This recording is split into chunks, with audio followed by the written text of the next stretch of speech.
News છે। ઓમાનના દરિયામાં સલાયાનું હાજી અલી માલવાહક જહાજ ડૂબી ગયું છે। જહાજમાં સવાર એક ટંડેલ અને 13 ખલાસીઓનો આબાદ બચાવ થયો છે। જહાજ પર ડ્રોન કે મિસાઇલ પડતા વિસ્ફોટ થયો હોય તે પ્રકારની આશંકા છે। વિસ્ફોટ બાદ જહાજમાં વિકરાળ આગ લાગી છે। ઓમાન કોસ્ટગાર્ડે તમામ ખલાસીઓનું રેસ્ક્યુ કર્યું છે। તમામ ખલાસીઓના દસ્તાવેજો પણ સલામત હોવાનું સામે આવ્યું। ઇન્ડિયન સેલિંગ વેસલ્સ એસોસિએશને ભારત સરકાર સમક્ષ ખલાસીઓને વતન પરત લાવવાની માંગ કરી છે। એક જ અઠવાડિયામાં સલાયાના બીજા વહાણ સાથે આ દુર્ઘટના થઈ અને દરિયાઈ વેપારીઓમાં ચિંતાનો માહોલ છે।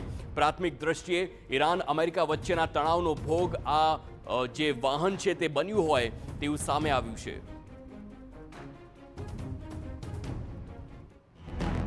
મારો વાણ 5 તારીખે બરબરા પોર્ટ સોમાલિયાથી લાઈવ સ્ટોક ભરીને દુબઈ માટે દુબઈના શારજા પોર્ટ માટે નીકળેલ હતો।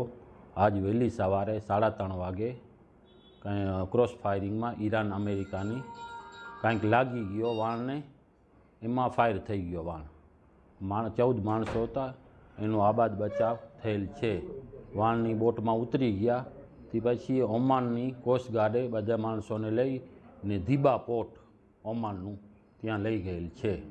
ત્યાં સ્ટેટમેન્ટને જે કાંઈ હોય એ લોકોની વિધિ ચાલુ છે ને અમે અમારી રીતે ત્યાંની એમ્બેસીને જાણ કરી નાખ્યું છે, મેલ કરી નાખેલ છે।